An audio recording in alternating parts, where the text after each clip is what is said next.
Hello, everyone, and welcome to episode 272 of the Canadian Football Countdown, a proud member of the Canadian Football Podcast Network and the Alternative Football Network. Ryan, Adam, Trey, and a special guest who will bring in here shortly here this evening to preview Week 21 in the CFL. By golly, we finally made it to the end of the season. It's a long season. It doesn't feel like it. 21 games, 21 weeks, but it's been going on for a number of months, and we're here final week of the regular season before we get into the CFL playoffs, and we actually have meaningful football to talk about this week, unlike last year. So that's fun.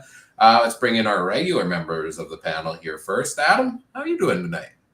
Doing good. Just visiting with some hockey players that we're going to be bringing to Theodore this week. Making sure we're getting ready for ice. We got to do that later on and start building ice in town. Lots of things going on the back end of things. And yeah, I cannot believe that it's already week 21 of the CFL season. And next week we're talking playoffs. Playoffs.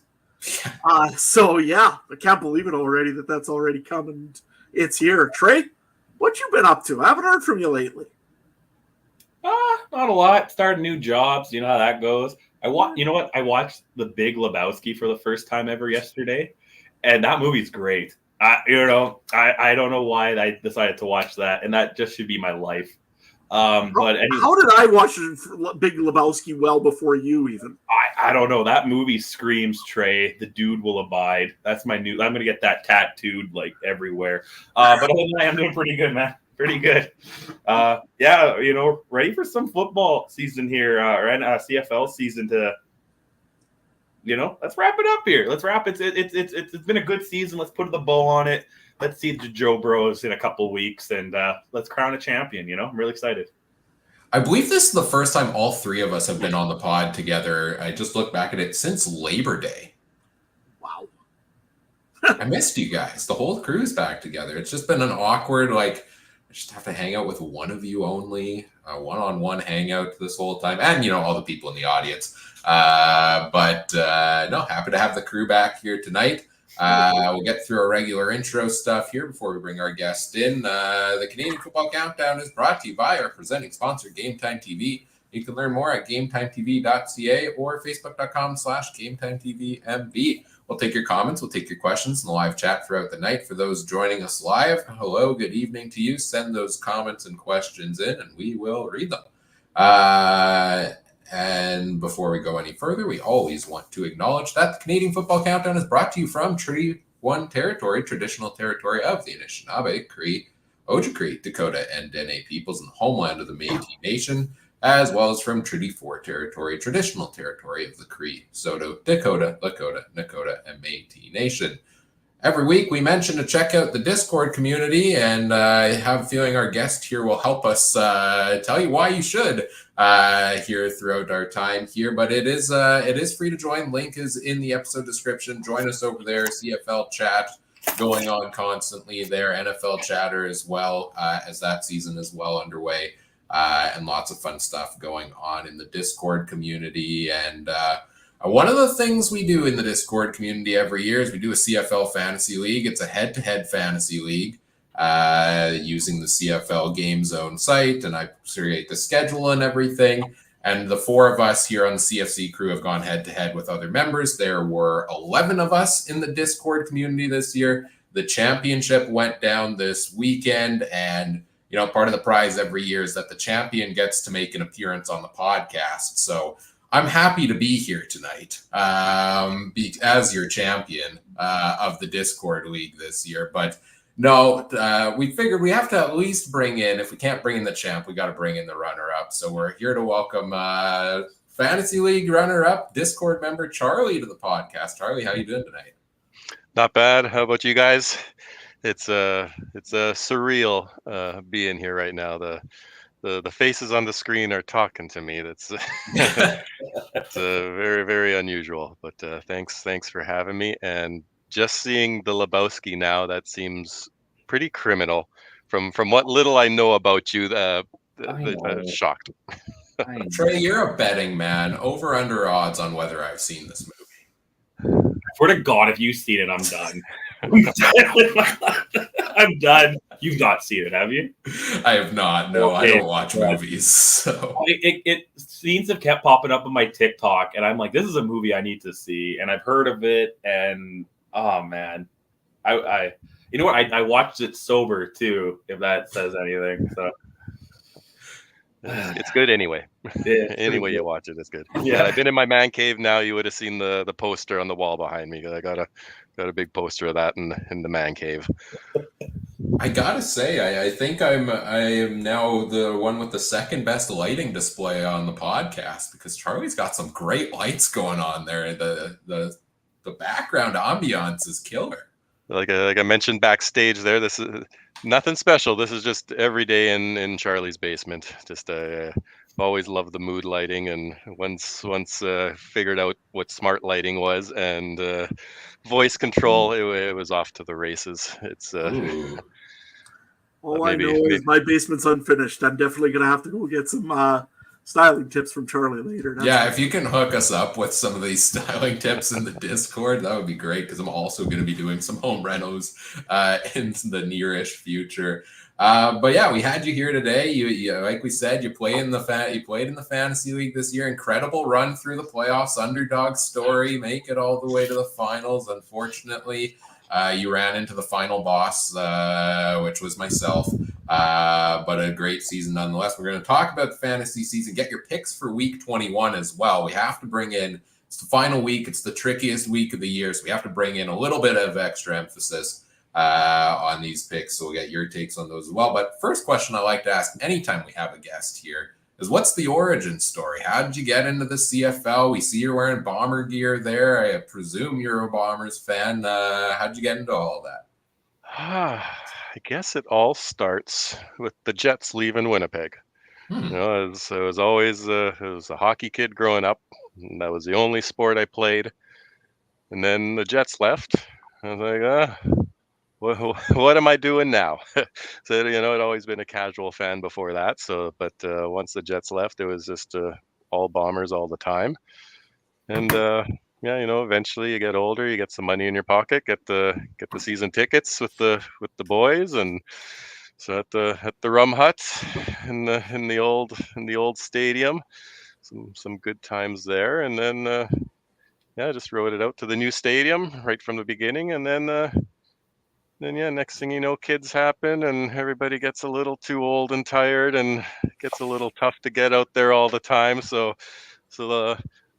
obviously our last season ticket year was 2018. So you know, right before the curse was broken, of course. But we still try to get out there for a couple times a year, get out to the stadium. But yeah, thanks to the Jets leaving, that's what brought me here. So, what's one of your best memories as a Bomber fan, other than 2019 when the curse was broken? Well, what game or what have you ever seen at the game that one of the memorable highlights when you were a season ticket holder? What's one of the things you remember? Well, as far as the new stadium goes, I just remember that first time walking in. You know, like at the old stadium, you walk up, you can come out from behind the grandstand, and you walk up. And then you walk up some more, and you keep walking up, and eventually you get to those seats. But then, you know, at the new stadium, you just walk right in, and it just boom, just all in front of you. You walk down 12 rows to your seat. You hear the players chit chatting on the sidelines. You hear the ball smacking the glove as they catch it. That was just night and day. You know, night and day experience compared to the old stadium. But I was reminiscing earlier today about the old stadium, and one of my most vivid memories of it was when Mike Kelly was hired. Oh, Mike Kelly. Mike Kelly. Speaking of Kellys Best time in to be a the Riders CFL. fan when Mike Kelly was hired. And so I remember that preseason. I was rolling into a preseason game a little late. I think I missed the first quarter, and you know, straight to the Rum Hut, talk to the buddies, and if you recall, Stefan Lafors was his big free agent signing. You know, it looked great in Edmonton. I guess we've heard the story before. Every year, you know, that hot shot backup quarterback that's going to light it up. And I just remember asking my buddy, you know, like, oh, missed LaFours this first quarter. How'd he look? He's like, oh, great. Looked great. No problems. No worries this year at all. And then, yeah, we know how it went with Kelly. But it's just, I guess that's a story that just never ends. The backup that everyone has their hopes pinned on, and never ends. I still think we should have an off-season trivia episode where we could go an hour and just try to list off Bomber quarterbacks from the dark years. The Bomber of that graveyard is full of the next great thing. Oh, don't worry. As a Riders fan, I would love to do that. And then we can do Montreal quarterbacks since Calvillo. It's just, you ever see that meme where it's like, two guys will just stand around all evening and name like obscure football players or something like that? We could literally do that as the offseason approaches. I just had the biggest brain blank. I don't know what I was going to say. We're off to a good start when Ryan blows a tire. I'm tired today, man. I'm tired. It's been a long day. Yeah, normally I'm the one keeping the train on the track. Fantasy football, that's what I was going to talk about. You're a CFL fan. You've been a CFL fan, been a Bomber fan for a while. You're also, well-versed in the CFL fantasy leagues. Winning or coming second in a small Discord league is one thing, but I remember earlier this season, Discord, you were telling us you've actually won the whole thing in the past. You want to tell us a little bit about that? I did. That season really spoiled me for what you can expect on a weekly basis as far as your scores go, because that was a magical season. Just you set a lineup, you just watch the 90, 100 points roll in every week, and just easy, just like that. But so it was the 2021 season, I believe, and yeah, I had only been playing for a couple years, and I don't know normal fantasy. I don't know any fantasy from anything else. I don't know gambling. I don't know nothing. I don't know plus this, minus that. That's a different language to me. But I know the CFL. A couple of games a week. I can watch all these games, and you figure out who's hot, who's not, and all that sort of stuff. Easy enough. So yeah, it's just must have been about a third of the way through the season. I remember it well as out at a movie on Saturday night with my wife, and my phone starts buzzing in my pocket, and it buzzes, and then it buzzes again, and it just starts buzzing off the hook like for like 10 minutes. I get out of the movie, I check my phone, and it's my buddy. His son was watching the standings in fantasy, watching me skyrocket up the standings. He's like, "You're in 50th. Now you're in 30th, 20th. You're in 12th place." Like, holy smoke. I didn't even know there was a feature on the fantasy where you could look at the overall thing. I just had my little league that I was playing with the buddies, and that's all I was worrying about. And then a couple weeks later, I kind of get up to around first place or so, and I just hung on for dear life for the rest of the way, just first or second, just kind of bouncing around. And I guess, back then, I guess even now, it's kind of tough to make up ground, like it's group think, most people are picking the same players every week. So, it's kind of tough to make up space. So around the end, getting close to the end of the year, there's a couple guys there on my tail hanging around up top. And then there was the last weekend of the year, like just like this weekend, just full of meaningless games, people sitting, you don't know who's playing or what. And so I believe it was the last game of the year, Bombers versus Stamps, meaningless game. I saw his roster, and back then you could see how much he had spent on the roster. You could see how much money he had left. So I kind of did the calculations on him. He's like, okay, he's got $5,000 left or so. Probably got a backup running back in this game. I was thinking I think Brady was the backup at the time for the Bombers at that season, and I can't remember who it might have been for the Stampeders, but anyways, probably this backup running back. So game starts. I'm up by 5 points. I'm up by 5 points, and he has a running back to start. I'm like, oh no. So the game starts. I hit refresh on the phone, and this player hasn't started yet. I'm like, okay. first quarter's done. I've been hitting refresh the whole time. Player still hasn't started. Like, okay, like who hasn't hit the field yet? I don't know what's going on here. Game's over. I'm still hitting refresh on my phone. His player still has not started. Game's over for 15 minutes. I'm still hitting refresh on my phone. Like, what's going on? I still can't believe this. So I guess he had just started someone earlier in the week. Didn't start, didn't play. He wasn't on top of the depth charts. And I squeaked out a 5-point victory to take the whole thing down. And even after it was done, okay, I don't believe this. Not until I get that email saying I'm the champ. And then sure enough, later that weekend comes the email from the CFL.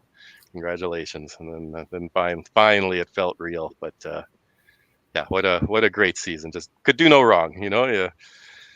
Keon Schaefer Baker, I remember he was lighting it up that season. Pick Wilder, James Wilder. He was big that year. And pick Wilder against the Bombers defense. He's going to run wild on the Bombers defense, but I'll pick the Bombers defense too because hey, maybe they'll still do good. Meanwhile, they both get 20 points somehow. Like it could do no wrong that year. And like I said, it really spoils you for what you think you should be getting every week because man, there's been some stinker weeks since then. It was tough. Like I said, tough to make up ground back then. I guess now with Ryan's favorite feature, the captain feature, at least you can kind of make up some big ground fast if need be. Shake things up a bit. But back then it was kind of tough to make up ground. So once I got up there, just hold on tight. That's so impressive for anybody that finishes at the top. I think the best I've finished in fantasy was I think I finished 100th. That was back in the old format when it was still hosted on TSN site instead of the official CFL one. Trey, remember early this season we were celebrating you being in what was it 62nd overall? Yeah, something. It's a little different now, but we don't have to check. I think I was 1100 if it matters. Hey, yeah, there we go. I'm just trying to finish top 1,000. That's the goal. Yeah. So this fantasy season, playing in the Discord league, Charlie, you finished with an 8-9 record. You squeaked into the playoffs with in 6th place. Got the last playoff spot there. I finished 5th. We both had a fair share of upsets. First, you go and knock off Mike, a part of the CFC crew in round 1, I believe, and then David takes down Goliath, the upset of the century of the regular season champ in the semifinals. A heck of a run, back-to-back, potentially considered upsets in there to make it to the finals. Talk a little bit about how your fantasy season went and how you found this season overall, fantasy-wise. Yeah, I remember I think I got off to a really good start, and oh, this is great. 2021 vibes here. I'm just I can do no wrong here. And then like many teams in the CFL this year, I kind of hit a little mid-season dip where things weren't going so hot, but just like in real life, you got to get hot at the right time. So I kind of got hot at the end there. It took a little help for me to get into this. I believe you had to beat Adam somehow. It helps when Adam plays a running back that's not actually on the active roster in the most important week of the season. Yeah, I knew I needed some good luck to get into the playoffs, but there was a path for me, and it all opened up for me. But yeah, like I said, some 2021 Bomber vibes there. Taking out Mike first. I think he was number 1 in the overall points, I guess, yeah. and then. Yeah, then FM fan next. He was the monster, just on a tear all year. So I got my revenge from earlier in the year with that half-point loss or whatever it was. And then I was feeling good going into the finals. I mentioned in the Discord, I guess go bold or go home. I made a bit of a strategic error making Bell my captain. I should have just stuck with my original thoughts of keeping Kelly my captain. Me and you had Kelly as a captain, could have canceled out and could have come down to the other players. But I tried. I fought hard, and it just wasn't meant to be. It was a valiant effort. It was a valiant effort. I was this close to putting Greg Bell in my starting as my captain in there as well. I have to say, the wildest possible week for fantasy championships with Bo Levi Mitchell going for 36 points on night one, Kelly going for 33. I think VA hit like 29. Somebody else in there. There were 4 quarterbacks with 29 or more points. And the week before, the highest scoring quarterback was Trevor Harris with 18. So that is the volatility of fantasy football for you. Absolutely, for sure. What a wild week. I'm just glad you humbled FM fan. Someone had to knock him down a peg or two. By the way, you're welcome. I knew I wasn't going to win in the fantasy league, so that's why I gave Ryan the running back. Oh, yeah, okay. Absolutely. Yeah. Totally is that my consolation prize? I guess credit to you, Adam, as well. While we're talking fantasy playoff stories here, or fantasy stories, Adam, we talked about it last week. You were clearly the front runner. You had it locked up. Congrats. You win the draft league this year. Congratulations to you, sir. I am coming back next year with a vengeance. Yeah, well, you know what? It was, I had to do something because last year was pretty darn terrible. I mean, when you have to redraft during a live show, as an embarrassment, essentially. And yeah, came back stronger this year and had a good draft, and then made a really good trade kind of partway through the season that really helped me out, and managed to make some good deals. And I didn't even have to trade a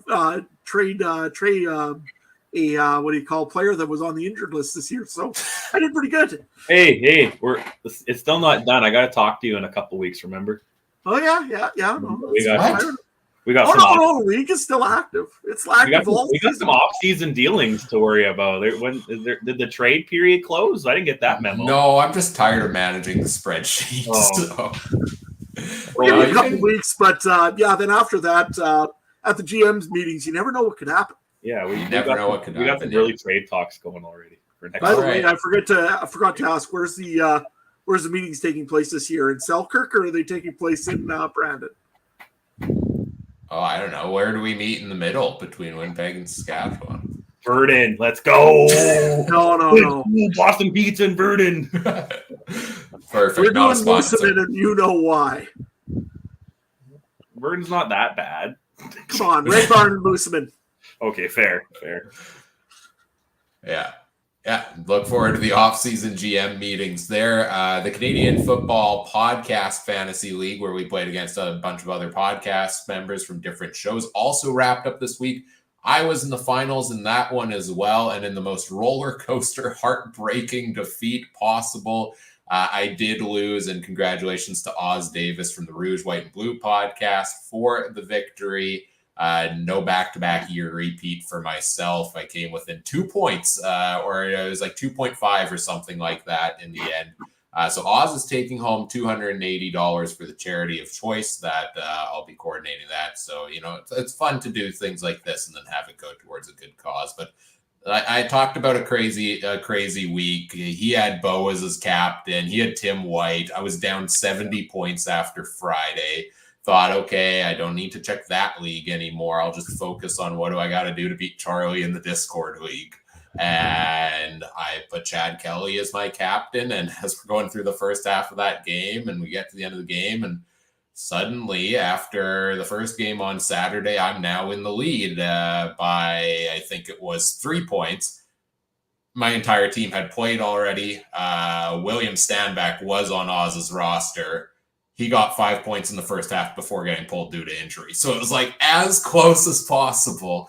I feel like I would have rather lost by 70 than have that heartbreak happen. But all our fantasy leagues kind of wrapping up here for those of us regularly on the podcast. I know you've got still a championship game, Charlie, and another league of yours going this week. And it's the final week overall, where if you're playing in the overall leaderboard and trying to take home the overall crown like Charlie did a couple of years ago, this is the most important week of the season, as they say. So, as the league finalist this year, as the past overall champion, Charlie, you got any suggestions for us for week 21? Worst week of the year, obviously, but generally speaking, I like to try and stick to the teams that are at least fighting for something. Which hopefully that's only one game this week. Hopefully there's only one meaningful game this week. But I say that, and then I look at my roster, and I've only got one bomber on it, so I'm not really following my own advice here. Uh, game one, Hamilton, Ottawa. Bo's on a tear. It's been on a tear forever, except for a little blip against the Bombers there, basically. So, I stick with what's been working kind of lately. You got Bo, you got Bell. Wanted Hardy, but he ain't playing. I have no faith in Ottawa, so I probably wouldn't touch them too much. But Bo and Bell are from Hamilton. Toronto, kind of the same thing all year. You never know who to pick from them. Ball can go anywhere, kind of thing. Maybe I think they were resting Carey, I believe, And Kelly. and oh yes, and Kelly too. And so yeah, I don't know. I might, Polk's been lighting it up. McMahon could be a bit of a cheapish option, but not sure who I might go with there. And then Lewis, with Edmonton, doesn't matter who, when or where. It seems like Lewis has just been doing it. And then I considered taking Zach in this game, but I don't know. I still have no, even with first place on the line, I still got no faith that he would light it up or anything like that. So, Brady, probably Captain Brady. We'll see. Brady is the only constant, it seems, this season for me. And then hopefully that Saskatchewan Calgary game is meaningless, and lock in the Saskatchewan defense because Calgary's a mess. Yeah, that's the tricky thing with this week, right? Is meaningless games, teams resting starters, Saskatchewan, Calgary.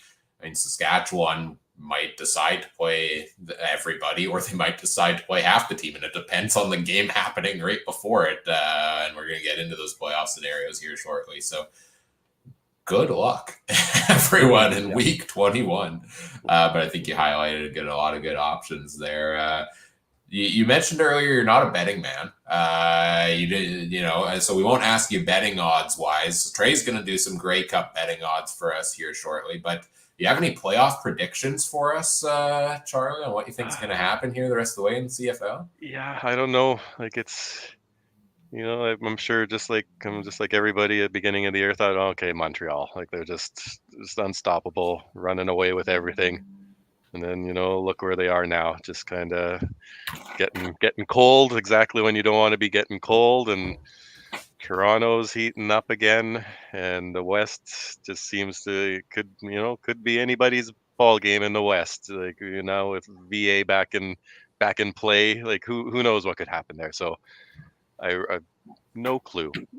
No clue. I just maybe just leaning towards Toronto out of the East, but West, anybody's guess. Do we need to flip Adam's coin? Adam does have a coin if you need to flip that for anything. We've missed the coin for the last number of weeks. It's up back on the show tonight. Well, there we go. We have almost the whole crew here now. Right on. Well, we're going to get into talking about some of the games from week 21 more in detail here shortly. Charlie, you want to stick around or you want to drop off here? You know what? I think I'm going to drop off. I think I hear some kids. I hear noises coming, so I think that's my cue to step in and and see what's going on. But we get that. Oh yeah. It's I don't know. It's always goes smoother when I'm there. I don't know why, but anyways, as one last thing before leaving, I just wanted to just throw it out there to all the Discord lurkers out there. I know you're out there. You're probably on the fence about whether you wanted to join up that league this earlier this year. All I got to say is just go for it. Like, why not? It was a blast getting on the Discord there, having little chit chats about the week and everything, and yeah, like no reason not to. So if you're on the fence this year, make sure you're there next year.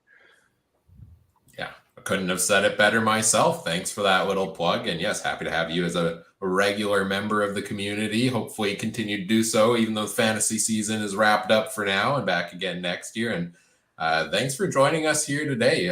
Open invite to come back to the podcast anytime you want. Yeah, thank you very much. Yeah. Anything else you want to plug before you go? Sorry, Adam, what were you going to say? I was just going to say, when we have off-season content, if you want to come talk about the Winnipeg Jets, and maybe they won't be 6-0 by then, but they'll be 20-0 by then, Adam. Oh, come on! Yeah, then, unless we bring you in February, then they'll be at 20-20. But yeah, anything else you want to plug before you go? Oh no, nothing to plug. I'm just a regular dude that likes football. Nothing else going on. Just a tired old parent, just trying to get through one day at a time. All right, well, we'll let you go here. Good luck with the parenting there tonight, and thanks for joining us here today. Well, thanks again for the invite, and hopefully I can come back next year as the champ. Sounds none good. of this consolation prize stuff. Sounds good. We'll look forward to seeing you then. All right, take care. See ya. All right. Thanks to Charlie for joining us here this evening. Always fun to get to chat with members of the Discord community. It's always a blast to do so. And Richard in the chat echoing the parenting thing there. And Halloween's coming up, man. That's just a nightmare. Oh, I can't wait to see if I get to keep my record of not having any trick-or-treaters. Well, when you live in the middle of nowhere and you're worried about the starlight pointing at your head, I don't think people come out there much, Adam. I mean, there's hockey players that have kids that could bring them by at least. That's fair. Okay. Wow. I'm making the trek. It's a Thursday. It's fine. I'm making the trek on Thursday. This is the buck 30 right now. I don't I'll be sitting on the podcast waiting for Ryan. Also, be tapping me on the shoulder, and I'll probably jump 30 feet. Oh, yeah, we do have a podcast on Halloween next. Oh, yeah. I might be out now. Well, we'll see. I should be back by 9. We can talk. We can talk about rescheduling that for next week. But let's focus on this week. We're shifting out of the format a little bit. I mean, we spent a little while chatting about some of this stuff already. Some of the games mean stuff, some don't. So we're going to go different format. We're not going to go game by game, and we're just going to talk overall kind of about the week here. 4 games on the final week schedule. Hamilton at Ottawa on Friday night, followed by Toronto at Edmonton. Neither of those games meaning anything for playoffs, really. I think Ottawa is playing most of their starters. Hamilton is playing most of theirs. They're out of the playoff race, but they seem to want to kind of continue that momentum that they've been on lately. Toronto resting most of their main, at least Kelly and Carey, their main quarterback and main running back. Edmonton, they're playing for next year as well. And then Saturday is the juicy ones. Winnipeg at Montreal and Calgary at Saskatchewan. Playoff scenarios, Winnipeg beats Montreal or ties them, or Saskatchewan loses or ties Calgary and the Bombers finish first. If Winnipeg loses and Saskatchewan wins, the Riders get first place in the West. So I think that's our major storyline of the week is these 2 games. Based on everything we've seen over the last little while, how are you guys feeling about the chances either way here? Hey, Trey, how you like that 1 point now? Oh, that's fair. That's fair. You can have all the season series you want. We got 1 point. Yeah, honestly, I just want the Bombers to get the bye so Ryan can't come to the game at this point. No. I am rooting. Honestly, to me, I don't care which way it goes. I think it's Bombers Riders in the playoffs sometime here. So. Yeah, I don't know anymore though. After VA came in and he looked good last week against Montreal. I'm sorry, but I'm going to say the same thing last year. BC looked awful in Winnipeg in November. They're not a good outdoor team, BC, and I don't think VA is. I love VA, but I think a cold weekend in Regina / Winnipeg, and then if they do win another colder weekend in the other city. I hate saying dome teams can't play sometimes, but they are one team. I feel like you're kind of taking the words out of my mouth from last year. It sounds like kind of a little bit like you may be talking about home field advantage for your second straight podcast appearance here, Trey. No, because I'm saying BC has a away disadvantage because they're used to something. It's different. I don't think Saskatchewan and Winnipeg, to me, honestly, let's just kick BC out and let Winnipeg and Saskatchewan play back-to-back old soccer style, whoever scores the most points over the 2 games, right? And then that's who goes. Interesting. Going back to the old Canadian Western Rugby League and doing that. That was what the old way was. Fair. That's what soccer still does. So, but I don't know. I'm a little nervous about this weekend. I could see both teams winning by 30, and I could see both teams losing by 30. Even Saskatchewan could lose to Calgary. You never know what's going to happen, right? You never know. And they're all their backups, but I mean, Calgary's playing Jake Mayer. I'm very comfortable suddenly when that happens. I was getting a little worried about PJ Walker, honestly. I was thinking he's going to come in here, he's going to light the league up in one game, and he's going to be united the new best quarterback in the league. But no, PJ Walker's not even playing, not even dressed, nothing, because of some eligibility about the NFL or something like that he could have an option. Yeah, so, that was a big storyline that actually came out this week because they brought in Walker a couple of weeks ago. Everyone expected him to get some looks down the stretch to potentially be the guy for next year. And it sounds like if you end the year on the active roster in the CFL, you lose your chance of going back to the NFL next year, so to say. So they I think have him on the practice roster, which means that's burning a year of his contract, so to say, and he becomes anybody on the practice roster at the end of the year, I believe, is a free agent. So after all of this, I get what they're trying to do. They're trying to do the guy a solid and say, go back and take a look at the NFL and, keep in mind, like, we want you for next year. He could go somewhere else in free agency and they could have lost him to nothing for this. If I was Calgary, wouldn't you play the guy to see how he actually adapts to the CFL game? I have no faith that they're going to do the right thing at quarterback this offseason. No, I don't think they will either. I think that right now, PJ Walker, though, I mean, if it's him, I would love to not have that contract right now in the CFL because the Cleveland Browns are looking for a quarterback that can probably play. Jameis Winston, come on, man. Famous Jameis. I know how his bakery goes. Anyways, he's great for throwing turnovers. Has some really good turnovers, man. Really good turnovers. Anyways, New York Giants are always looking for a quarterback. San Francisco, I think Purdy's not hurt yet, but San Francisco always gets hurt eventually at this time of year. There's options out there right now for him, and he could still make it back into the NFL. He's not a terrible quarterback. I think he got cooked probably in Carolina. Otherwise, I think he probably have a chance. Honestly, yeah, I could see why they're doing this. Why PJ Walker wants to do this. Calgary, though, I mean, unless he pretty much said, I will bench myself or I will retire or I'll do something else really stupid. Otherwise, yeah, if I was Calgary, I would have been trying to put him on an active roster. Yeah. Yeah. No, that's why you just brought up Jameis Winston because the number 1 and number 2 picks of that year's draft could be starting this weekend with Marcus Mariota backing up in Washington. So that could be a very interesting week if Daniels doesn't play. But I thought he would play for sure. But I can understand the contract thing, and I guess maybe backroom deals only mean so much, and maybe a little spit handshake, but there's probably an arrangement that he'll go and come back, but legally and technically he can do whatever he wants. We know players sign places and just magically retire a day or two later, right? So it happens all the time, and teams can go back on it too. So I do want to see him play more than Mayer, but I want to see Tua Tagovailoa play over Bo, and Hamilton or some other guys too, right? So there's always interesting choices here.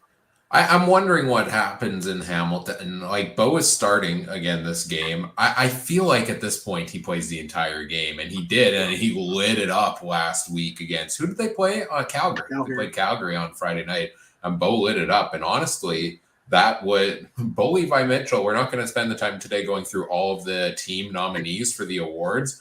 Bo Levi Mitchell is the only quarterback in the CFL this year nominated for most outstanding player by his team, which is a testament to he's stayed healthy all year, which we didn't think he was going to do.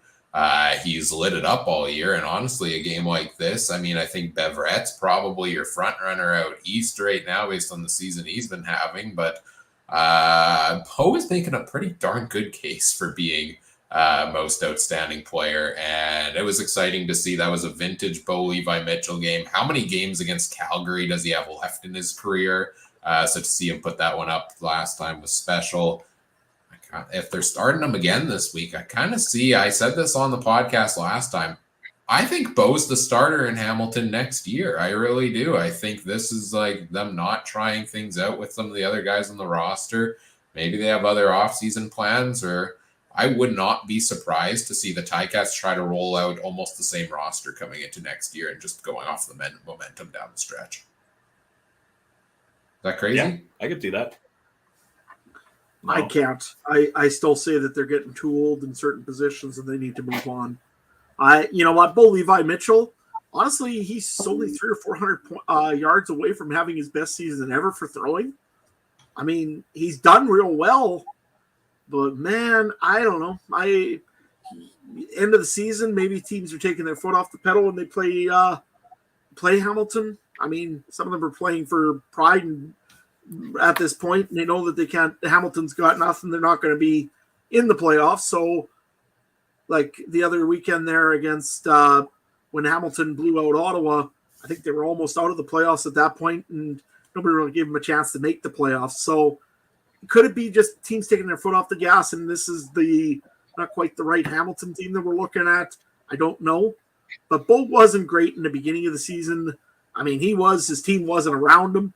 Didn't seem to work well. And then, I mean, this is a guy that almost got benched in week 5. That didn't make sense. Can we all agree at this point in time that benching didn't make sense? The defense was allowing 30-plus yards. Yeah, I'm going to disagree with you, Adam. He looked fine early in the year. It was everything else. That's not it. You can't blame the quarterback for everything. You know, like the guys weren't open. His defense was giving up like more yards than they should. I think he's the MOP if you barely go based off of just purely stats. He was benched for a game or two, and he still leads the league in everything. I actually did something later. I think he averages he has the second highest average of passing yards per game out of most of the starters and stuff. So, yeah, I don't know. That's why I lean towards. I think it's a coin flip if he's there or the starter next year, because Hamilton could go and say, "Hey, we need to go younger now." Yeah. Especially if they think Powell or Tua or someone else is not Tua, is the next thing, or maybe they can get PJ Walker, maybe they can get VA, maybe they can get Cam Dukes. You know, there's a lot of variables, but I think Bo was not the issue in Hamilton this year. Yeah. And then that defense got a lot better when the certain turtleneck showed up. So, do you think Chris Jones gets paid this offseason? And do you think Chris Jones is getting a paid contract for next year? I think he has to. If not, he's going to find a briefcase full of $100 bills in his front yard magically one night. That's like the Cavis Reed envelope under the table, a classic there. Talking about money matters, though, Bo Levi Mitchell, I'm pretty sure preseason when we talked about quarterback news, if I remember correctly, he was like the 11th highest quarterback salary this year and is making like under $200,000 on his contract this year because they kind of brought him back on that bridge deal of maybe they go to Bo, maybe they go to Powell or not. So if he does come back, I kind of wonder what kind of contract he ends up getting to. Does he go back to, we've seen Bo be a super high paid quarterback, or is it somewhere in the middle? I don't know. Talking about some of these other games this week, notably in there, the two on Saturday, I mean, are the big ones, right? So Winnipeg, Montreal, we know Winnipeg's going to put everybody out there and try everything to wrap up and get that home playoff game. On Saturday, you've got Calgary, Saskatchewan as well. That game's 4 hours later, so they should know at that point whether they have a shot. What are you doing with as the Riders to prepare for that game, Adam? Are you, if suddenly you see that Winnipeg did clinch it, are you resting everybody, or what are you doing with the rosters with the Riders? If I'm the Riders, you've already set up to be probably going on 100% because you're going to hope that Winnipeg loses the game against Montreal. I'm going to play them for a half if the game looks like it's getting ugly or getting rough. If something looks funny, or if, let's say, Calgary starts throwing the heat at Trevor Harris and is really trying to tackle him or nail him pretty hard, then I would probably be putting Jack Cohn in. I wouldn't even put Shea Patterson in If it was me, I would be putting Jack Cohn in and let Shea Patterson just run short yardage like he's been doing. There's a lot of praise for that Jack Cohn for some reason. I know Trevor Harris actually wrote a nice article about Cohn and saying that's a franchise quarterback coming. So it'd be great to see him play. That being said, if the game means something, you know what we're doing. The Riders are going to play 100% and get the West Final. If it's a case, though, where Winnipeg's already won the game, I think you see most starters for maybe a quarter, start rotating guys in, and then by the half, whoever you can sit are going to be sitting. Yeah, I think Saskatchewan should get some reps in because BC gets the bye this week. You know what I mean? Next week we'll see the rust versus rest a little bit. I wouldn't go crazy. Yeah, if Winnipeg wins, I wouldn't go play hard for 60 minutes, but I would make sure that your starting guys feel comfortable because they're playing a team next week that does have some rest. And you're right, Adam. If Winnipeg loses and I'm Saskatchewan, I'm saying you go out there and win because guess what? You get to sit on the couch for a week and relax for a little bit.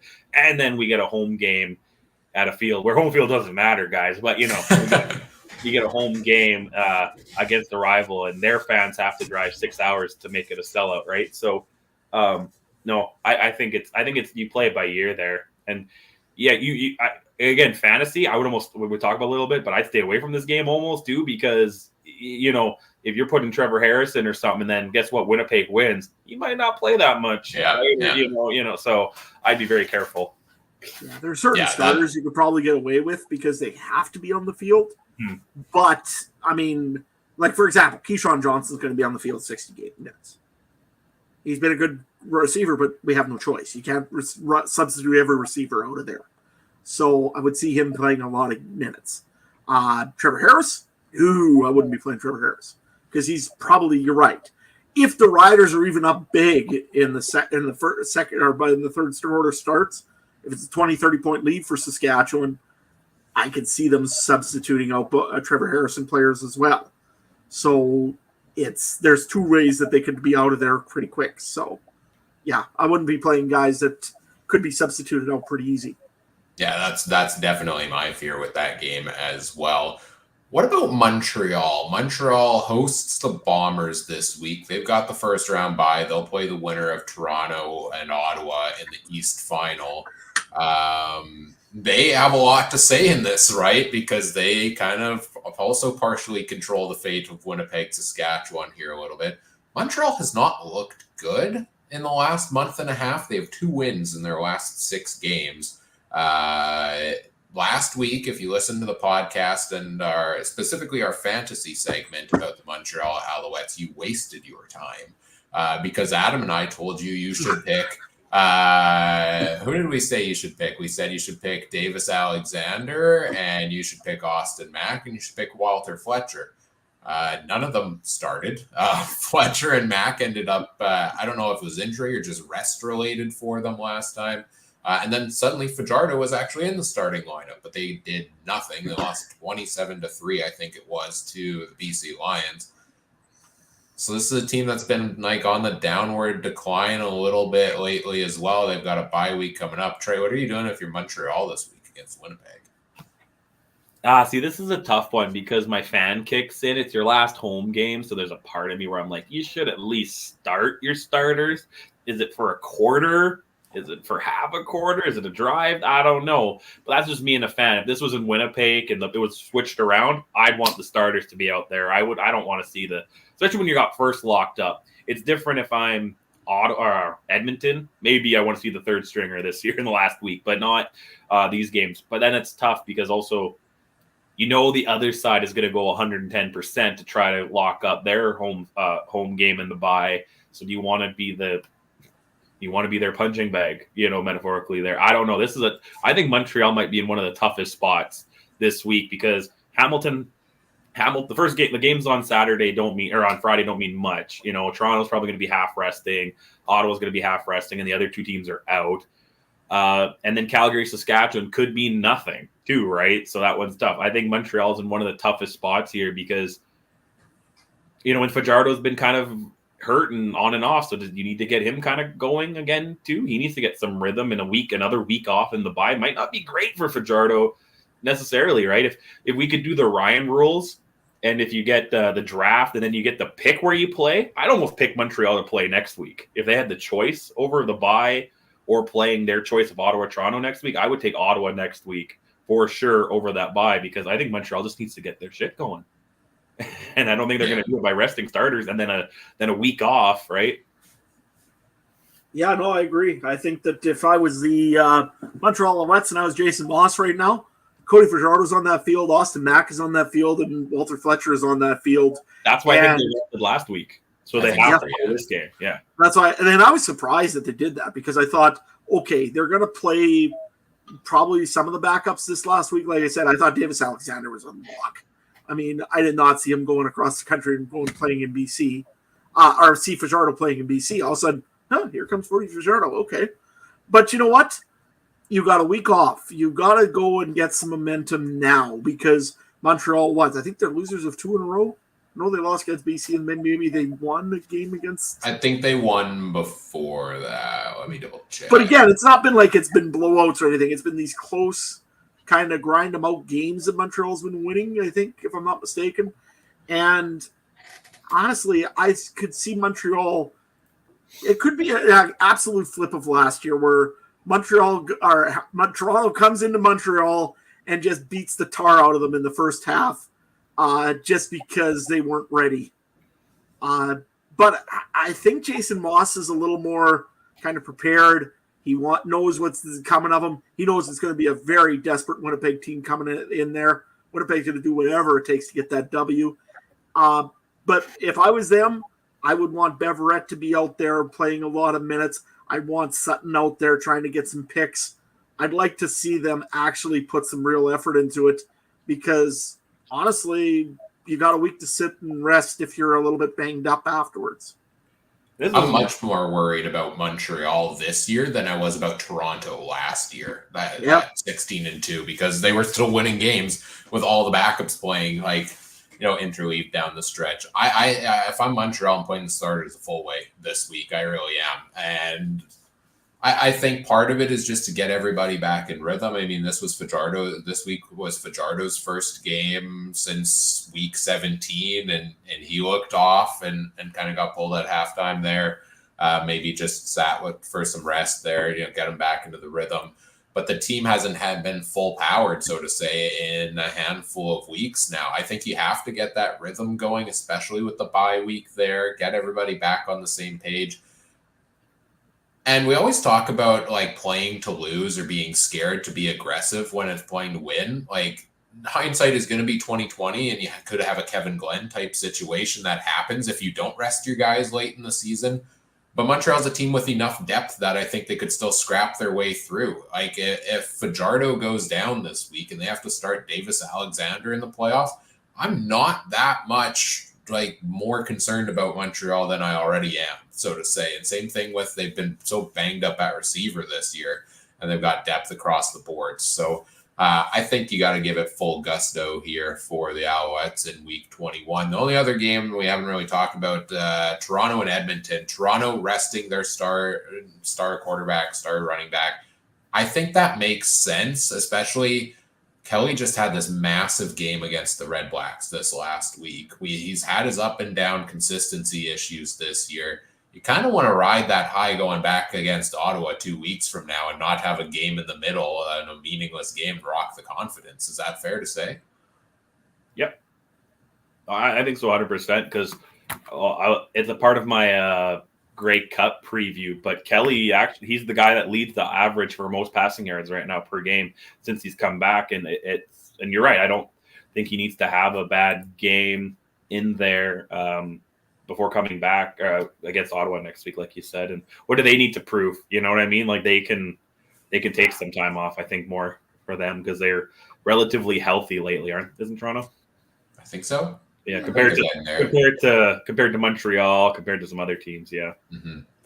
No, for sure. And I think, again, you're playing a team that is playing for jobs. Don't get me wrong. It's still important that you're playing good football to show that you can maybe get a job back. You don't know who's going to be your coach next year over in Edmonton, if it'll be Jarius Jackson or somebody else. For that mention, I mean, also GM is still not locked up in Edmonton, so you're could be playing for somebody that you don't even know right now, depending what the new owner wants to do in that direction. So you want as much good game film as you can. Edmonton's going to play hard. I'm sure they will. But again, Toronto, you're right. They're healthy right now. There's no reason to risk getting Chad Kelly hurt or Kadeem Carey for that matter. I would even like to see him pull Mackay Polk and a few others if they can rotate them out. It would be good because I think they should. Mackay Polk has been pretty much their all-star for the last 4 games. What a find that's been. Wow, that was a pickup. And I wouldn't even play Dukes too much. If I was Toronto, I'd see the third stringer in the second half Arbuckle, too, because or Arbuckle, because Dukes was pretty okay first half of the season. He wasn't like he had a couple of good games early, and I think if anything does happen to Kelly next week, you want a guy. I'd rather go with Dukes than you screw up and get Dukes hurt this week, and then you got to go to Arbuckle next week. And then also you've got on the other side, you got the 2 Edmonton Elk linebackers that are playing for records right now. So all of a sudden those guys get in there and start wreaking havoc. Well, I'd rather see Arbuckle laying on his back than seeing Chad Kelly laying on his back, or getting Carey or one of their main starters, right? Yeah. Yep. So you're right. I would be very, very cautious if I was Toronto. Edmonton, boy, I sure hope they go and they bring all these stunts and all the craziness in the world, because I just like seeing chaos at this point. On the Edmonton side, Trey Ford gets to start again this week. Crucial start. These final weeks are, they're really trying to decide what they're doing with Trey Ford going forward. I thought it was so interesting. I think it was this last week, or no, they were on a bye the week before. Trey Ford got the start. They said Jarrett Daggy was going to get some playing time in that game as well. He did not get a single snap because they got to a late game scenario where Calgary climbed back into the game, and they gave Ford a chance to, play it out and lead winning drives late in the game. Now he gets to start again. They say Daggy's going to get some time here again. I don't know if that's going to happen. Like, if Ford plays like he did last time, and it's going to be telling to me if they leave him out there for the full game again. That to me and they've benched MBT for the final 2 games. He's not even on the active roster. That to me leans towards they're deciding to keep Trey Ford for the future. If they pull him early and they put Daggy in and they're still trying to figure everything out, then it's a little more muddy to me. But I think seeing Ford start these final 2 games is promising for Trey Ford, whether that means he's in an Edmonton uniform next year or somewhere else. My prediction is probably you're going to see Trey Ford play a lot this game. I don't see them making any switches. They really want to see if they got something or they don't. Because you're right. Edmonton is pretty much, they're playing for jobs. And I mean, you got to have the tape to go in and see what he's doing. So good. It's a good team like Toronto. I think their defense mostly will be probably the regulars. So let's see what he's got to do. Yeah, I agree. I think you got to give it to Trey Ford, unless they worked out something else where he's a younger guy, doesn't want to get hurt, and they told him he's the starter next year. But other than that, yeah, I would expect to see him. If I'm Ford, I would not trust a single thing this organization tells me when they say I'm the starter next year. Fair. Yeah, last time that happened, all of a sudden McLeod Bethel Thompson became an Elk. Yep. Yeah, exactly. Yeah. Speaking of which, is McLeod Bethel Thompson got to be done with the Elks? I'm not ruling anything out with this team, to be fair. He also sounds done with the CFL, how much he complains about it. So why did, Yeah, do you think he'll go back to the UFL? I don't know, but to me, that just when you complain about something every week, that just sounds like the guy who's half out the door already, so both with the team and the league. Because honestly, though, I mean, is there going to be a UFL to go back to? Well, that's debatable. Check out the Alternative Football Network on stuff like that. Yeah, for sure. Yeah, I know there's been a lot of talk of whether that league is going to survive another season or if this is going to be the last. And Well, that's always a conversation with any of these spring leagues, it seems. But nonetheless, I mean, what else does Ford have to show you in Edmonton? He's got as many wins as every other quarterback in Edmonton combined, more than them all combined in the last 2 years, and he's played like half as many stars. So the record comparison is just insane. All right, those are kind of the storylines for each of the games here. Let's just move right into doing our betting picks for these games, and then we'll go into the Grey Cup odds afterwards, since these games are fresh in our mind, I think. And it starts off with Hamilton and Ottawa on Friday night. Betting expert Trey, what you thinking here? Ottawa 1-point favorites at home, over under 50.5. Give me Bo and the Ticats +1. Again, I think it's just the Hamilton, even though they're not playing for anything this year, have more to play for, more pride to play for. Bo might be playing for pride or TSN spot or something. So give me that. But give me the under 50.5.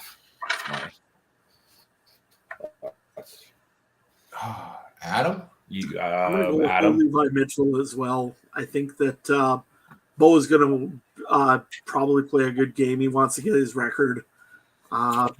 Ottawa, something's wrong there. I don't know what it is. I've been saying it's not wanting to play to win. They're wanting to play not to lose. But I think it's something more. I mean, I can't really put my finger on it. They can't seem to get a ball over 10 yards. Most passes are very short until the fourth quarter, when all of a sudden Pimpleton and sometimes Jake Hardy wakes up. But Jake Hardy ain't waking up in this game. He's out. So Justin Hardy is out. Don't call him Jake Hardy. You know what? Hamilton again. under, go. I'm just going to go sit here embarrassed in the corner again. Classic Justin, don't call him Jake Hardy, friend of the show. Well, I don't know if we can say that, but constant meme of the show. I guarantee both of them aren't playing this week. Probably not. I'm going to take Hamilton and the under as well. Yeah, Ottawa's offense exploded late in that game against Toronto for 30-something points this week, but before that, they hadn't gotten a whole ton done. And I wonder how much they play the whole game. I think Ottawa's offense should play the entire game because they need to get some kind of momentum going into the playoffs. But I don't know. Chris Jones' defense has been pretty good lately, so I'll take the Ticats in the under here as well.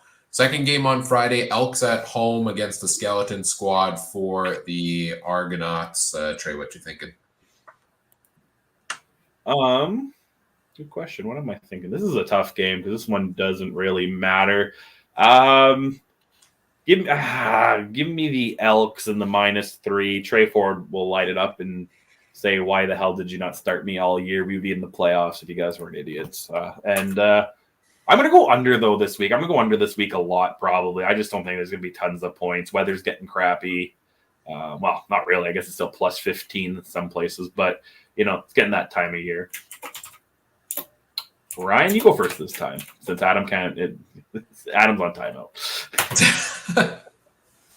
I'm going to agree with you again. I'm going to go Edmonton here. I believe in the Trey Ford factor. I believe in what the Elks have been doing with their offense lately. And I think Toronto resting Kelly. Dukes didn't look good for most of the last games before Kelly took over again. And Arbuckle came in for a number of those as well. So I'm going to take Edmonton, and I'm also going to take the under for the same reasons you mentioned. Adam? Okay, it's all unanimous for me. I'm going to take the Edmonton Elks. Trey Ford, I think, is going to play a pretty good game, but I think they're also going to rely on their running backs to see who's actually there next year. They got Rankin, they got Leak, and they've got Kevin Brown. Kevin Brown, I don't think he's even dressed in this game, so from what I've seen, so I don't think he's probably back next year. They want to see what they got out of Rankin, I'm sure, and they want to see if they're going to keep Javon Leak, I think, for another season. So I'm going to be interested to see running game, and I think all three of them both of them can run the football quite a bit. I'm going to go with Edmonton, but I'm actually going to take the over in this game. I don't know why, I just got that feeling. So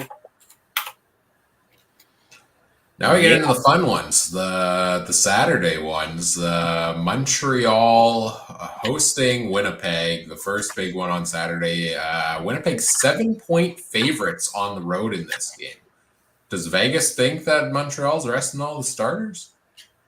Yeah, and Vegas clearly doesn't watch Blue Bomber football games because I don't think they might win this one. I would take Winnipeg money line, but give me Montreal +7. That's too big of a line between two teams that are betting wise the Grey Cup matchup. And I get that it's potentially a lot of backups in Montreal, but we just talked about it where we don't think they should, and we know more than Vegas. So bet the Ant Farm on Montreal +7, but I'll take the under again. I just don't think there's going to be a lot of scoring. Adam? Sure. Look at your hair. Your hair's a nice way right now, man. It looks good. Got a date tonight or what? No. Well, a date with a fire hose right away. Okay. I got to go water the rink. But anyways, you know what? I'm going to take this game goes to overtime and is a tie game. Winnipeg gets to 1 point. They're going to make the playoffs and be in first place because of it. Seeing as I've been just teasing Trey about that 1 point for all eternity, Winnipeg will get 1 point out of this and get the regular season. The Riders will end up winning the game and over there, and it'll be a tie, but then Winnipeg gets the season series, sadly. So, but I'm going to go with Montreal to cover that for sure. So, on the +7, and I will go with the under on this one too because for some reason, it probably won't be a high-scoring game. If there is a high-scoring game, it's because Winnipeg blew it open. So, Ryan? Yeah, that's fair. Yeah. If you're going to bet on the Montreal side, like now's probably the time to do it before the depth chart comes out because if the starters are playing, that's not going to be a 7-point line. But I mean, it could still be if they think they're going to get pulled at half or whatever, but give me the Alouettes +7 on this as well. I feel like Winnipeg hardly ever plays good in Montreal on the road as much as they have everything mattering for this game for them. I think it could potentially be a closer one. And I'm going to take the under as well because these are the two best passing defenses in the CFL, in my opinion. We should have a low-scoring game. We got to have the coin flip for these last two games, Adam. I think that, for some intrigue. Yeah, no, for sure. I agree with you. We got to have some coin flippage in this one. Before I flip it, though, I want to make sure that is Winnipeg going on the Friday or on the Saturday? Are they going the day of or the day before? Oh, like flying out there? I don't know. Okay. Because if they go out the day before, could the guys over at the Alouettes flight deck show them a really good time and everything and, show the Winnipeg guys a good time and all? Just saying. Might help me. Crazy nightlife in Montreal. So, I don't know. That's what I'm getting at. Then we had a bunch of sore and tired Winnipeg players. So, anyways, I'm going to flip the coin here. It is telling me go with the Montreal Alouettes. It's on the heads. That's the home team. So, yeah, Montreal is what the coin's telling me. It is a rider coin, so, I mean, take that with what you will. All right, so Adam's coin has it mattering for the final game of the week of the season, which is the Riders at home hosting Calgary, 3.5-point favorites at home. I'm shocked this line isn't bigger. This line should be 13.5 points, honestly. Calgary's darn bad. Bad. Would it be crazy for Vegas to do this line lower because they, in conjunction with the one before it, where they think Montreal's going to rest all the starters, so Winnipeg's going to clinch it and it's not going to matter for Saskatchewan? Could be. I would think that's probably what it is because, honestly, why else? Calgary's been terrible down the stretch here. Saskatchewan's been getting better and better as it's been going. I know that traditionally Calgary does come in and win in Saskatchewan, but not this year, I don't think. Yeah, Calgary's winless on the road too this year, 3-6 against the division coming into this one. I take the -3.5 on this one. And I actually take the over in this one because I think Saskatchewan might put up 49 points themselves just for fun, especially if this game matters to them, right? So if I see Raquel Armstead dressing, I'm instantly hit the Saskatchewan button. Yeah, and yeah, I think that's what it's going to be like there. And yeah, the over. Ryan, what do you got in this one? I'll agree. I think you and I are the same across the board this week, right? Yeah, I'm going to go with Saskatchewan as well, and the over for exactly what you just said. I mean, obviously, I'm taking the Riders this week. I think that this game, even if it don't matter, it matters because they don't want to lose going into the playoffs. So I'm going to take the Riders, and I'll take the under on this game because I still don't think it's going to be a high-scoring game. If the Calgary scores 3 and the Riders score 30, you're still under. So yeah, that's my theory on this one. So I'm going to go with the under on this. And the coin, let's see what it tells me. They take Calgary, didn't it? It took that Calgary Stampeders. Okay, that is the funniest outcome of all of this, right? If the Bombers lose the first game, Yep. Saskatchewan needs a win, and they just get blown out by Calgary. Blowing out or tie Calgary. It would be funnier if they did that. That's the dream. Chaos. You know I cheer for chaos. Calgary fumbles or throws a pick on the first overtime, and then Saskatchewan misses the field goal. Yep. Or something, and then they throw something crazy like that. Game-winning field goal off the upright. Yeah. Roland Milligan blocks a kick or something, and just weird things happen. All right, those are our betting picks for this week. Now, betting-wise in the CFL, you also have the Grey Cup betting odds currently up, and with things still not solidified, I guess, in that divisional race in the West, leads to some interesting betting odds. You want to take us through what's up right now in the betting game here for Grey Cup picks, Trey? Yeah, for sure. We'll go through the 6 teams, and starting off with the favorite, Montreal, is at plus 175. I'll kind of talk about each one a little bit here, and then I got my top how I would bet right now if I was a degenerate gambler. But yeah, Montreal plus 175. I'll be honest, this is my stay away. No real value. They're probably still the favorite to win, which if you just want to bet to get the satisfaction to win, sure. But money wise, doesn't make sense. And like we were saying earlier in the show, they haven't been playing great this lately down the stretch, and then they have to face Toronto or Ottawa coming off a big win next week. Either way, so Montreal, I'd stay away from the plus 175. And like I said, unless you just want to bet a couple bucks, like $5 just to win 570 or whatever it is, and you just want to brag that you bet on Montreal. Winnipeg too at plus 200. They're actually pretty close to Montreal. But they're another one I'd stay away from just because there's no real return, and they don't even have first place locked up. So plus 200, and they would have to host the semifinals and then go into Regina. That doesn't make any value sense. I would wait. If you're going to bet on Winnipeg, I would maybe wait till next week to see if those odds change if they don't wrap up first. Toronto, though, this is where we start getting interesting, and I start liking some odds. Toronto's at plus 450. I like Toronto a little bit better because we're starting to get some value here. And like we said, they should beat Ottawa, how Ottawa's been playing, and Montreal has been kind of shaky too. And then when we get to the Grey Cup, here's some fun facts. Toronto's 2-0 against BC this year, 2-0 against Winnipeg, and 1-1 against Saskatchewan. So I like those matchups, and for plus 450, really like that. And and actually, which I mentioned earlier too, Kelly, I believe has the highest average passing yards per game at 306.4. That's better than Bose, who was just under 300 when I did the math earlier, and that's 700 more passing yards than Nathan Rourke, and Rourke had one more game dress than Kelly. Kelly's also averaging 9.5 yards per pass, so he's almost picking up a first down every time he throws the ball. The one thing I don't like is his 10-8 touchdown interception ratio.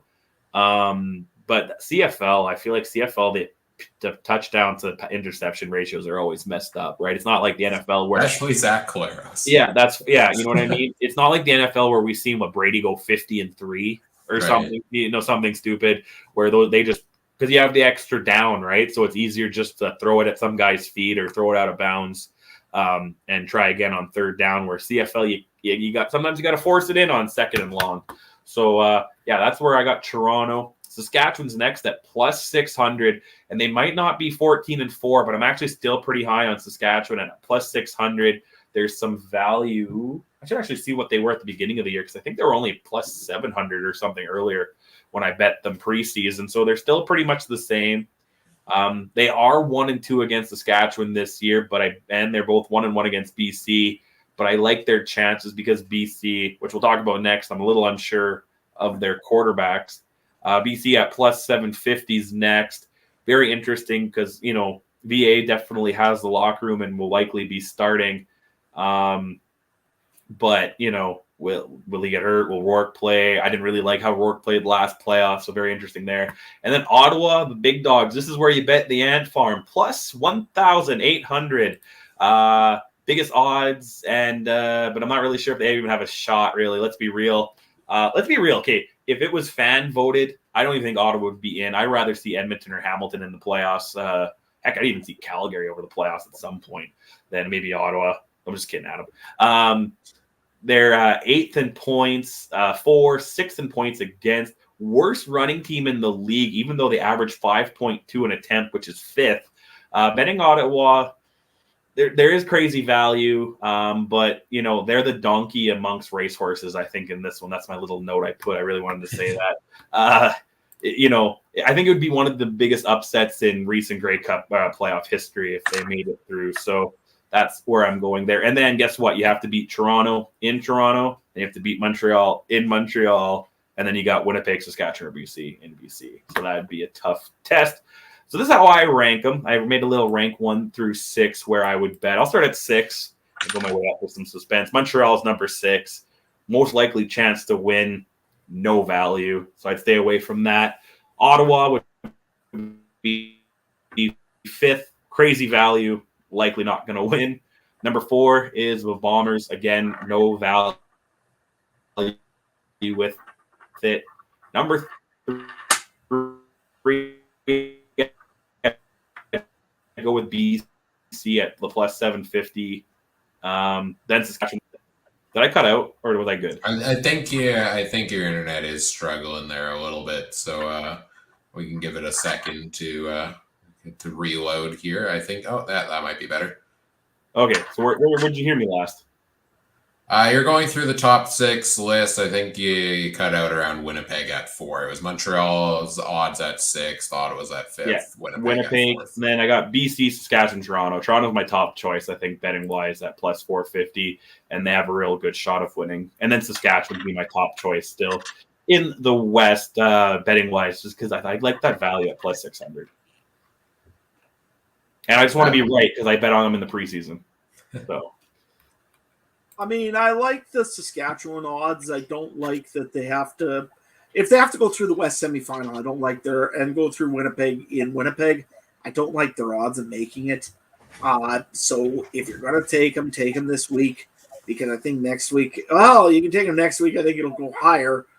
But if you really think that it'll help you, I don't like that they've got some injuries still. I don't like that again, if Raquel Armstead plays this week, I'm really watching for that because he is a game changer. If he plays, I think the Riders have a good odds of maybe going somewhere. If he doesn't, I don't know. I'm not very sold on the Saskatchewan Roughriders right now.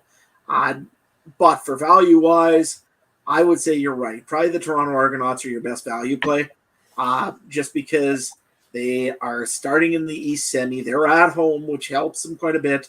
Ottawa, again, I've been saying this for a while now. I have no faith in the Ottawa Red Blacks to get through anywhere. Montreal has, again, they've played this all season, though. When you really look at the record, they've been just kind of playing with fire quite a bit. They win a lot of games, and that is a good football team, but that means that they're probably susceptible to an upset. You seen it I don't think it was an upset against BC last week. Our BC upset them last week. That was just a good old-fashioned beating. Mm-hmm. But, I mean, they've had other games that they've come in and kind of laid eggs. Even the game, like I remember against Saskatchewan there, if Brett Lauder makes a field goal, essentially, the Riders win. So, I don't like Montreal's chances again. I don't know. Something's going to happen. There's always an upset somewhere, and I'm looking at the East for the upset. In the West, Like, again, BC's the host, and it's very tough to be the host and also play in the Grey Cup as well. As much as that one for that 3-year stretch it happened, it ain't going to happen again, I don't think, for a while. That being said, you never know. But BC is not a good cold team and has to go out into the cold to play and come home. If they can get it to home and they get to the Grey Cup, I like the BC Lions. But until then, I don't. I really don't. I think if it goes through the West finalist, whoever is hosting the game, I think wins that game. And in the East, like I said, I'm still saying upset. I think it'll be the Argonauts coming in instead of the Alouettes. So if you want to know my kind of odds, I guess Toronto, I'll say Winnipeg, then I'll say Saskatchewan, then Montreal, I guess, and then I'll go Ottawa, BC. Yeah, I agree for the most part, I think, with the odds that Trey's got listed here. BC, going on the road in the playoffs, I think could be tough for them. So maybe I drop them a little bit lower in that regard. I mean, I'm probably personally not making one of these lower bets like Winnipeg, Montreal, and something that needs 3 or 4 games in an unpredictable, or I guess 2 or 3, right, in an unpredictable league to go a certain way. Like, that's not going to bring a ton of return for that. So I get why you rank those ones lower. Next week on the podcast, we're going to be doing our playoff preview, and we'll do our full playoff brackets. And then, just trying to think of it now, I don't know what I'm going to do for my playoff bracket because I don't have confidence in any team right now. Like, you look out East, like I agree with putting Toronto's odds high here because it seems like they've gotten on a bit more of a roll, but they've also been inconsistent as heck. Like, you looked at what they did first half last week against Ottawa, amazing. And yet it came down to the final play of the game because they kind of allowed them to come back into it. They've had up and down games like crazy. Saskatchewan is now, that they got back on track with 4 straight wins coming into this week. So I like their odds, especially. I think there's a decent chance they do finish first in the West. And so getting them at plus 600 now before that happens is huge. I like that you have Toronto, Saskatchewan odds-wise as the top 2. Not sure if they'll be my playoff picks yet. You'll have to tune in next week for that. But I think everything's up in the air. But I don't know. I don't know if Ottawa can do it. I'm not confident they can go all the way at this point in time. One of your craziest thing that I just realized or like found out here. What team do you think has the best home record this year? The Ottawa Red Blacks. Yeah, if they win against Hamilton, they will. If they lose, they don't because of the tie. Okay. But yes, the Ottawa Red Blacks are 6-1-1 at home, and they could be 7-1-1 if they beat Hamilton. And then Toronto is 7-2 is the second best home team. Not that helps Ottawa in the playoffs when they have to go on the road the entire way. But that was why I was looking at it. 2-7 on the road and 2-5 against the division. Yeah, like Ottawa, like that would be a great story. If you just, again, if you have $5 or $10 and you just don't care, like just maybe put it on Ottawa. Because I was looking, I had Saskatchewan at plus 1,400 in the offseason. So that's a little bit better than plus 600. But yeah, I don't know. It's there's no big standout because even Montreal, I was thinking about this earlier. Montreal, I think we said this last year against Winnipeg. They were one of the worst looking like 13-3 teams or 13-4 teams. I feel like we've said that a couple times over the last couple of years, and I think Montreal might have went and outdid them a little bit of how they've been playing lately. Maybe it's injuries' fault. They don't look like the team where Fajardo and Philpott were putting up 100 points in fantasy, week 1 and 2 combined. Mm-hmm. So it's a very different team. But I'm really excited for the playoffs, guys. All I know is I have to get the bracket completely right again because now I've done 2 years in a row where I've been perfect on my bracket. This is going to be ugly this year. All the pressure is on Adam next week. So look forward to that next week. To round out the show here, we'll do a speedy fantasy segment. We got some fantasy picks from Charlie earlier on in the show.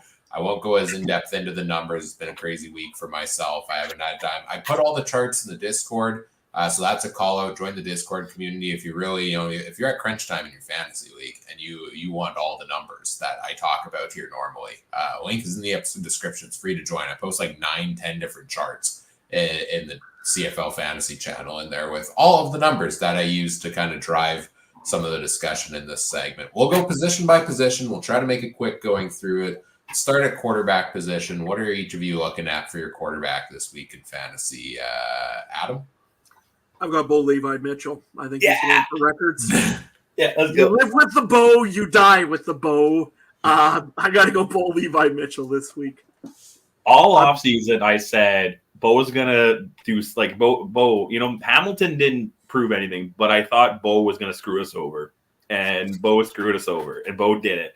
And so, yeah, give me Bo. I'm looking at his pretty smiling face right now because he's my captain. Look at that. All I wanted to see all year was Bo Levi Mitchell tell me and Trey where to put it, and I never heard it once. Oh, and yeah. Ryan, yep, all of us, just to tell us where to put it. Are we sure we can't Congratulations, reverse Bo, our? Are we sure we can't? If Bo Levi Mitchell wins MOP, is that worth 200 points in our fantasy league? Do I win the league for the $100 fee on Bo? No, you don't. Darn it! Not a chance. Darn it! You live with the Bo. But we all have to go and buy a humble pie and eat it. Yeah, well, you live by the Bo, you die by the Bo. I lost both the leagues that I've lost so far thanks to Bo Levi Mitchell. But I'm probably starting him this week as well. I've got no leagues I'm actively playing in besides just the overall leaderboard. I do think he is one of the top 2 plays this week, just based on who's going to start, who's going to play. We talked about Calgary, Saskatchewan. You don't know if Harris is playing a full game based on the result of the other game. I'm not confident in Jake Mayer. Montreal, don't really know, and that's 2 tough defenses. Zach's going to play the whole game for Winnipeg. I don't trust Zach Collaros. He's thrown for more than 1 touchdown pass twice this year. Toronto, Edmonton, Trey Ford would be the other option I'd consider because I do believe in Trey Ford and I think he will play most of the game. And so it's a toss-up for me between Bo and Ford on which one. I want to see them both succeed. But I might ride with Bo Levi Mitchell this week just to ride it off into the sunset of the season with Bo. What are you guys doing at running back this week? What are you looking at there, Trey? Well, my starting running back, get the Popeyes chicken out, boys, because Oliveira is going to run all over that Montreal defense and do some chicken dances there at Percival Molson Stadium in the weird trapezoid end zone. And then I don't know. Right now I have Bell in because he's starting for Hamilton. Because, again, I don't know. Because, like, who's – yeah, I don't want to leave anything to that last game in Saskatchewan there, and I just don't know what else to do. Adam? I've got 3 guys dressed this week in the fantasy side of things for running back, so you'll know who my flex is. I believe that Brady Oliveira is going to make it like it's a wedding and have the bird dance going on all night long in Montreal. And seeing as Montreal is the bird team and they're going to do the dirty bird on him, that might end well. Anyways, I'm going to go with Justin Rankin over for Edmonton. I like that pickup this week. They're only dressing 2 running backs and one's a returner. So I think Rankin's going to get a lot of minutes in there. So I'm going to go with him. And we said it last week. If you don't have him in your roster, you're a fool. I'm going with Greg Bell as well because, Greg Bell has just been dominating every time he's been on the field. Also, I look forward to seeing where James Butler will end up next season. Yeah, Besides the Denver here. I've got Brady Oliveira. I mean, it's hard to pass on the Alouettes defense. It's running is how you beat them. This is the most important game of the year for Winnipeg. If they don't lean on Oliveira, that offensive game plan, I don't know what Buck Pierce is doing if he doesn't get a heavy workload. If the game comes down to we need Collaros to score a touchdown, we're not winning. So it's that simple. So I'll see you next week, and we'll see you in a couple weeks in Regina, Adam. We'll get the bus trip going. Yeah. So I've got Oliveira. I have him as my captain right now. I don't think I've played a running back as captain all season, but I might consider it this week. Although got to ride into sunset with Captain Bo. I'm thinking is likely the case here. And I do have Greg Bell in my lineup again this week, and I'm pretty sure that's locked in because Greg Bell in his how many starts is this? 7 starts on the year has finished as the top scoring running back 4 times. He's been insane this year. And so, I would put Greg Bell in the lineup again this week. Maybe as a value play, you could look at Toronto's running backs. I did think about McMahon at 6,100 or even Adebayoye at, I think it's like $2,500 if you need value, but given this week, you probably don't need a ton of value. Unless you do want to go, well, I don't know, Bo and Brady combined are like $29,500. So it is a little expensive there. But those are kind of the running backs I'm looking at for the most part this week as well. Don't trust who's going to play in that Calgary-Saskatchewan game. And, you could play Fletcher. I get where you're going with Rankin. I think the matchup is tough against that Argos defense, Adam. And Laybourne has gotten some good work in the passing game for Ottawa. But I think Bell and Oliveira are the easy top two for me. What about at wide receiver? Adam, what are you thinking there? Well, I got two guys. One is a Winnipeg Blue Bomber. I never took him all season, and that's mainly because I don't know why I never took him, because he's actually been a pretty good receiver. I'm going to go with Kenny the King Lawler. I think that Winnipeg, if they're going to win this game, it's those two players. It's Oliveira and it's Lawler.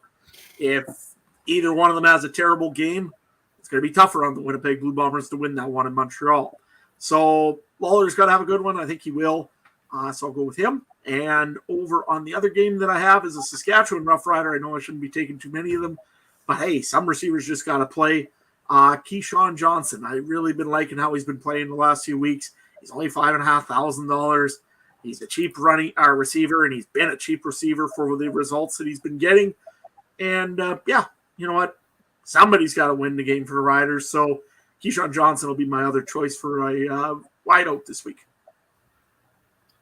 Thank you for the value play, because I only had 6,000 left and I was trying to get another flex player in there. So I guess we'll throw Johnson in there. Thank you, Adam. And I agree with Kenny Lawler, though. He's had he definitely was kind of quiet early in the season, and he's definitely made a comeback.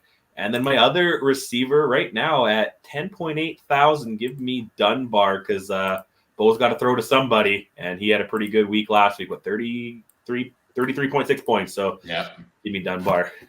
I'm so annoyed. I would have won the podcast network league last week. I thought about Dunbar. I said he has the dream matchup, but he's had 2 underwhelming weeks. I should have played the matchups on that one.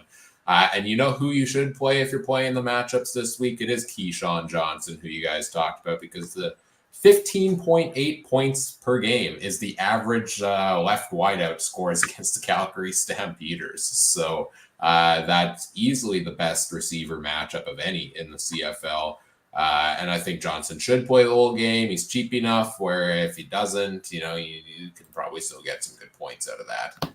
And I would probably take that play. Eugene Lewis is currently in my lineup at $13,000. He set a Elks franchise record with 7 straight games with touchdowns, and let's make it 8. Why not? Eugene Lewis, as much as we talked about slow starts to the year, he's been a fantastic player and is well deserving of the Elks MOP nominee this season.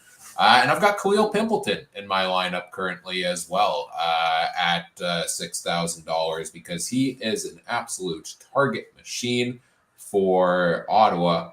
And if Justin Hardy's not playing again this week, I mean, Pimpleton had 10 targets last week for 114 yards, 12 targets the week before. Like, he's had 9+ in 5 of his last 6 games, which is an extreme target share there. So those are kind of the main guys I'm looking at right now. I think, there's some of those other options we've talked about as well. I probably stay away from everyone on Toronto, including Mackay Polk, just given the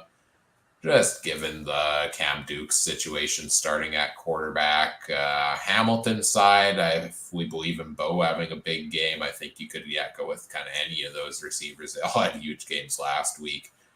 Winnipeg Montreal is a tough matchup either way. And Calgary, Saskatchewan does have some unpredictability. Reggie Bagleton would probably be the one other on the Calgary side that is going to have a solid game no matter what. And then defense. Anybody got thoughts on a defense for this week? Saskatchewan, any questions? Yeah, other than I can't fit them in with the salary cap, so I have to have Hamilton.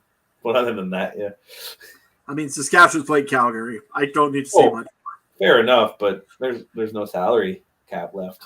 You start Dunbar and Oliveira and all those other guys like I did. So yeah, I'm debating between Saskatchewan. Ooh, if I go Saskatchewan's defense with my current lineup, I have $0 remaining. I might have to do that just for the beautiful finish. Yeah, that would be pretty sweet. Yeah, they play Calgary. My philosophy lately has been who's playing Ottawa, to be honest, because they have been terrible offensively in most games lately. So I think Hamilton, that Chris Jones defense, wanting to make a statement for next year could be a good option, but Saskatchewan against Calgary should be good as well. And that was our quick fantasy preview. I like that. That was good. And check out Discord for more of the stats. And also, ask me your start sit questions in the Discord as well, if you have them, as you try to round up your lineups for this week. That's it for this week for Week 21 preview. Coming up on the podcast, we'll be back again next week with our playoff preview show. Maybe we'll have to talk about the day due to conflict with Halloween. We'll see. But presumably we'll be on Thursday. Maybe we'll be on Wednesday. We'll see. We'll let you know on our social medias, which I'll call out in a second. I also want to mention as well, stay tuned. We might have some bonus coverage throughout the playoffs. Mike's trying to cook something up a little bit for that right now. So more details on that on next week's show, I think. But look forward to maybe a little extra playoff coverage from the Canadian Football Countdown. Of course, you can find everything we've got going on at CF Countdown Pod on X, facebook.com/CF Countdown Pod there as well. You can also check out all the other great shows from our networks. Canadian Football Podcast Network at CF Pod Network. Congratulations once again to Oz Davis from the Rouge, White, and Blue podcast on the Fantasy Championship win there. And also check out our friends at the Alternative Football Network at the official AFN on Twitter or alternativefootballnetwork.com. Trey and I are playing in the NFL Fantasy League with the Alternative Football Network folks and are representing Canada pretty well in the upper half of the standings there and moving up the power rankings, Trey. Oh, yeah, we are, for sure, man. I was number 10 in starting week 1, so definitely made some big strides. Our other league, my team is being a little, but yeah. Trey and I are playing. Right when I made the move earlier, I saw you go to your phone. So I was like, I did look at my phone mid-show, and Trey and I are playing in a fantasy matchup in the NFL this week, and I kind of questioned Trey before this. Why are you still starting Aaron Rodgers at quarterback? Aaron Rodgers was promptly mid-show dropped, and Kyler Murray was added in. So. Yep. Oh, why is he sitting as a free agent? Whatever. Oh, because I did drop him last week to pick up the greatest quarterback in the NFL, Baker Mayfield, who has no receivers left after that game. But he'll find a way to get it done.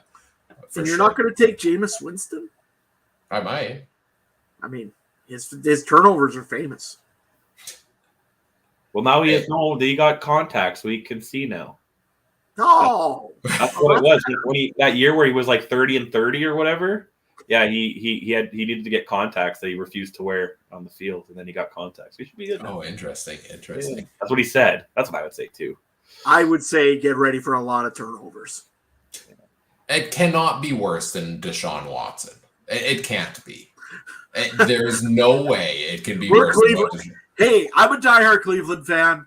If you can't stick around for the 3-14 season that we're about to have, you don't deserve the 4-13 season next year. Well, let me know when your team scores more than 20 points in a week. It has not happened through 7 weeks of the season. So. Classic Cleveland year. It's a classic Cleveland year. Get out the fridge on the sidelines that opens up when you have the next win. Pretty much. I think we're gonna have to start locking the fridges back down in Cleveland. Yeah, exactly. All right, you can find us at the places we mentioned before on social media. You can find me at CooperTrooper42 on X. Mike is there at Mike Garrell. Adam, what you all got going on besides flooding rinks these days? Well, pretty much that's about it. And flooding rinks, getting some bales hauled. I don't know, that kind of stuff. So fun stuff. I mean, it's way more fun than sitting around playing Call of Duty, I'm sure. But nevertheless, if you want to see what I'm actually up to all the time, at Adam Stewart 1 over on the Twitter. Probably be tweeting about the Saskatchewan election, which is on Monday. Won't say which way I'm going to go or which way I politically affiliate with. All that good stuff nobody really cares about, I'm sure, on Twitter. So I'll just talk about what's going on and who's winning and all that kind of stuff. So, yeah. Are you putting Trey as your write-in candidate? Absolutely. I'm Adam Stewart, and I approve this message. I would run for the block just because I think that'd be funny if someone ran for the block in Manitoba. But So running for the block in Saskatchewan would be even funnier. Or that, yeah, The Saskatchewan block. Yeah, separate. I don't care. Anyway, yeah, you can find me at Trey MB Hardest. Yeah, I got a little Call of Duty going on. I'm in New Zealand right now. If Activision's watching, can't tell. I could change that back because I guess the game releases in 4 minutes in North America. But yeah, I'm good. UFC this weekend, 308. I just dropped my UFC podcast for that. It starts 9 a.m. I think because it's over in the Middle East in Abu Dhabi. So I'm really excited for that. It should be on at the main card should be on the same time the Bomber game is. So quite excited for that. What's the main match, or what's the Poirier Holloway, boy? Oh, I'm so excited for Holloway. Oh yeah, he's coming off a win in UFC 300 he's the BMF title holder, so that's baddest mother effer title, made up belt. But he's yeah, I'm really looking forward to him taking on the featherweight champion. And here I thought I had that title. Yeah, well, podcast, I guess. Yeah, maybe that goes. Holding that title just doesn't sound right at any level. All right. Well, I promised Trey we'd wrap this up by 11 p.m. today, so we're 3 minutes away. So let's just get into wrapping. Let's finish wrapping it up here. Check out the Discord link in the episode description. Again, thanks to Charlie for joining us earlier. That was great having him here. Hearing his stories about his CFL fandom, his fantasy legacy, all that fun stuff. So shout out to Charlie. That was a lot of fun having him here earlier. And shout out to you guys. It was fun to have the crew back together here, the three of us, for the first time in a while. Yep. Thanks to everybody who joined us tonight, watching live, or if you're watching after the fact, whatever podcast platform you're listening on. We appreciate if you do all the fun things, such as like, comment, subscribe, rate, review, share the show with your friends, help us grow the show. We always appreciate that.